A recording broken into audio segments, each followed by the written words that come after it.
나는 조선의 세자였다. 그런데 지금 내 손엔 피 묻은 칼이 들려있다. 이 칼은 누구의 것이며 내가 선 이 전장은 누구의 땅인가? 나는 조선의 세자였다. 그러나 그날의 조선은 나를 바라보지 않았다. 아바마마는 아무 말씀도 없으셨다. 어마마마는 울지 않으셨다. 아이들이 잠든 새벽, 나는 낯선 바람 속으로 걸어 나왔다. 왕세자의 행렬이라 했다.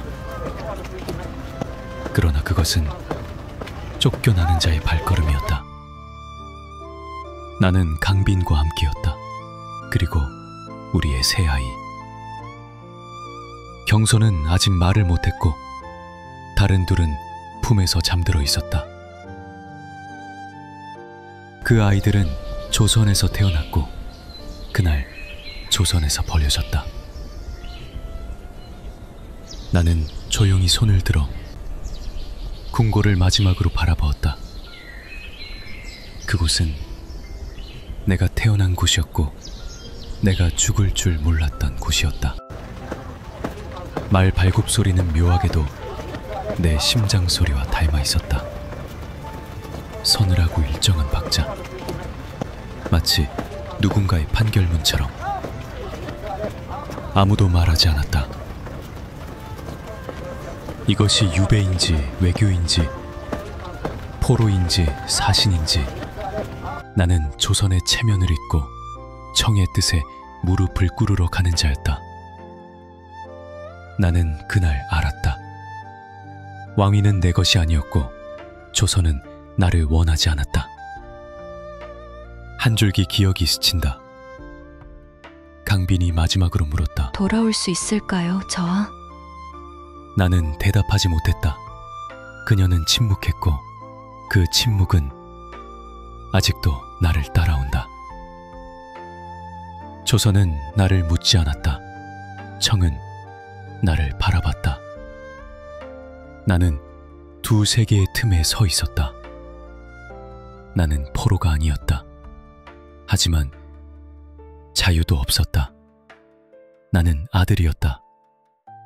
그러나 누구의 아들인지 끝내 잊게 되었다. 그날의 발걸음은 지금도 내 꿈에 남아있다. 청나라를 향해 걷는 그 길은 실은 조선에서 멀어지는 길이었다. 그렇게 나는 떠났다. 끌려간 것이 아니었다. 나는 내쫓긴 것이었다. 내가 조선에 남긴 마지막 말은 말이 아니었다. 그저 돌아보지 않았다는 사실뿐이다. 말이 죄가 되는 곳이 있다. 그리고 나는 그 한가운데 있었다. 청나라 궁.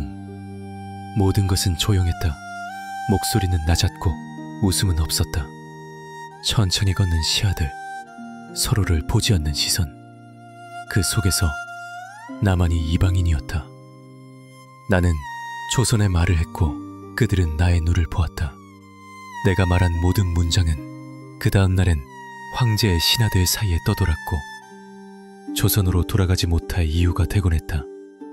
내가 입을 열면 조선은 굴복하고 내가 입을 닫으면 조선은 오만해졌다. 말을 아껴야 했다. 내 한마디가 나라를 저울질했으니 나는 세자였다. 하지만 이곳에선 그저 죄인의 자식이었다. 아버지가 무릎을 꿇었기에 나는 일어설 수 없었다. 황제는 물었다. 내 아비는 지금도 명나라를 섬기느냐? 나는 대답하지 않았다. 그 침묵은 이미 대답이 되었고 그들의 기록에 나는 머뭇거리는 차로 남았다. 어느 날 밤 황제의 연회에 불려갔다. 술잔을 건네며 웃던 얼굴. 그 웃음은 호의가 아니라 확인이었다. 그는 술을 마시지 않았다. 나는 복종을 삼켜야 했다. 나는 조선의 외교관이 아니었다. 나는 조선을 대신해 숨쉬는 자였다. 내 호흡조차 조선의 태도라 불렸다. 그 무게는 말이 아니었다. 그건 해석이었다. 나는 늘 두려웠다. 내 진심이 아니라 그들이 이해한 나로 조선이 판단될까봐. 밤이면 강빈은 조용히 아이들의 이불을 덮었다. 나는 창밖의 별을 보며 하루 동안 하지 못한 말을 손끝에 적었다. 그리고 불에 그었다. 그건 남겨선 안 되는 말들이었다. 그 시절의 나는 모든 대답이 침묵이었고 모든 침묵이 정치였다. 조선은 내 편지를 받았다. 하지만 그 답장은 늘 짧았고 말보다 경계가 더 많았다. 나는 묻고 싶었다. 내가 조선을 지키고 있습니까? 아니면 조선이 나를 버리려 하는 겁니까? 그러나 그 질문은 끝내 쓰지 않았다. 나는 그들의 입이었고 조선의 귀는 없었다.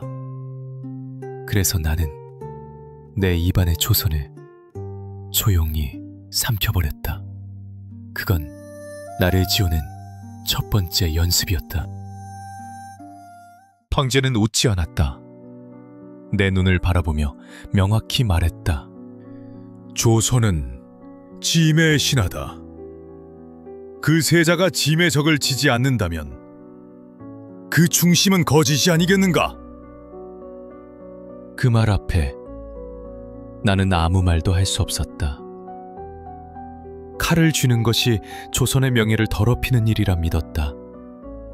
그러나 칼을 거절하는 것이 조선을 더 위태롭게 만들 수도 있었다. 나는 낮에는 청의 신하였고 밤에는 조선의 아들이었다.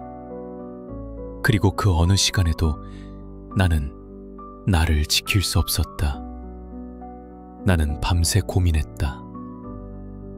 강빈은 알들을 안고 잠들었고 나는 칼자루를 쥔 채 내 손을 바라보았다. 떨리는 손가락은 생명을 쥐지 않았다. 그건 조선의 운명을 쥔 손이었다. 결국 나는 싸우러 나갔다. 그러나 나는 명나라를 적이라 부르지 않았다. 그들은 내게 아무런 원한도 없었다. 그저 내 칼끝 앞에 서 있던 자들이었다. 전장은 피와 불이었다. 검은 연기 속에서 마른 피의 냄새가 코를 찔렀고 부러진 화살은 내 어깨를 스쳐 날아갔다. 말구발의 진흙은 붉게 물들었고 동료의 비명이 내 귓속에 영영 남았다. 나는 죽지 않았다. 그러나 살아남은 내가 더는 살아있는 것 같지 않았다. 귀로의 길. 내 손등엔 더 이상 피가 묻어 있지 않았지만 그때의 냄새는 씻겨 내려가지 않았다. 그건 내 죄의 냄새였다. 조선에 돌아왔을 때 환영은 없었다. 궁은 조용했고 아바마마의 눈은 차가웠다. 그는 묻지 않았다. 너는 무사하냐도 어찌 살아 돌아왔느냐도. 그의 눈빛은 한 문장이었다. 어찌하여 명을 쳤느냐. 살아남은 자가 죄인이 되는 순간 나는 처음으로 조선을 이해할 수 없었다. 나는 충을 지켰다. 그러나 조선은 그것을 복종이라 부르지 않았다. 그날 이후 나는 조선의 세자가 아니라 조선의 의심이었다. 돌아오는 길은 내 것이 아니었다. 그 길은 조선으로 향한 발걸음이 아니라 조선이 나를 지우는 첫 발걸음이었다. 나는 검을 내려놓았다. 그리고 저울을 들었다. 청나라의 시장은 넓고 무거웠다. 사람들은 말에 걸지 않았고 우리는 낮은 목소리로 가격을 흥정했다. 나는 조선의 왕세자였다. 그러나 그 순간 나는 살기 위해 값을 매기는 자였다. 물건은 많았다. 소금, 말린 고기, 천조각, 붓, 향초, 약재. 그 어느 것에도 내 이름은 붙어있지 않았다. 그러나 내 손에는 매일 그 물건들의 더러움이 묻었다. 은전은 차가웠다. 그 차가움이 손바닥을 파고들면 나는 스스로를 잊을 수 있었다. 강비는 나보다 더 능했다. 그녀는 웃을 줄 알았고 나는 눈을 피할 줄 알았다. 그렇게 우리는 팔았다. 자존심을, 신분을, 조선의 왕세자라는 이름을. 우리는 버려진 자들이었다. 그렇기에 버틸 수 있었다. 나는 종종 멈춰섰다. 시장의 중심에서 내가 얼마나 멀어졌는지를 생각했다. 조선의 궁은 이제 그저 한 장의 풍경이었다. 사람들은 우리를 몰랐다. 그래서 나는 처음으로 가벼워졌다. 그 어떤 체면도, 그 어떤 혈통도 여기선 아무 쓸모가 없었다. 그러나 밤이 오면 그 가벼움은 죄가 되었다. 나는 침묵했고 강비는 아이들을 꼭 안았다. 그녀는 울지 않았다. 나는 그 침묵이 세상 어떤 울음보다 더 고통스럽다는 걸 알고 있었다. 나는 종이에 글을 쓰지 않았다. 그 시절에 나는 아무것도 기록하지 않았다. 왜냐면 그 모든 날들이 부끄러웠기 때문이 아니라 그 모든 날들이 너무 살아있었기 때문이었다. 내가 장사를 했다는 사실은 나를 죽이지 않았다. 나를 살게 했다. 왕세자가 장사를 했다. 그건 수치가 아니었다.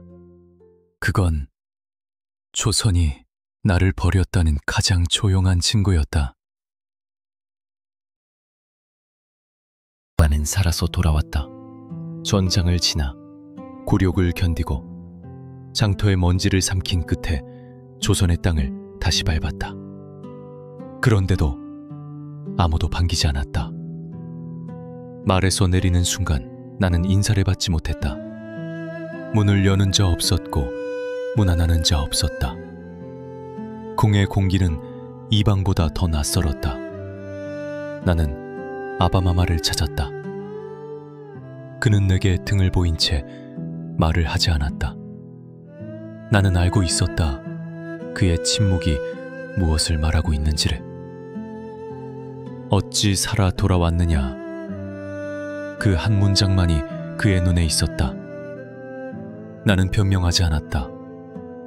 죽음보다 가까웠던 시간을 말 몇 줄로 사명할 순 없었기 때문이다. 나는 살기 위해 싸웠고 살기 위해 참았으며 살기 위해 웃었다. 그러나 조선은 내 생존을 충성이라 부르지 않았다. 오히려 오해라 불렀다. 조정의 신하들은 나를 피했고 내 목소리는 회의에서 지워졌다. 나는 세자였지만 세자의 자리는 더 이상 나의 것이 아니었다. 밤이면 나는 강빈과 마주 앉아 아무 말도 하지 않았다. 우리 아이들은 궁 안에서도 조심스럽게 숨을 쉬었다. 그 아이들조차 눈치를 보았다. 조선이 우리를 받아들이지 않았다는 것을. 나는 점점 말이 줄어들었다. 그건 체념이 아니었다. 공포였다. 내가 말하는 순간 그들은 나를 더욱 멀리할 것을 알았기 때문이다. 하루는 아마마마의 궁 앞에 섰다. 문은 굳게 닫혀 있었고 내가 누군지조차 묻지 않았다.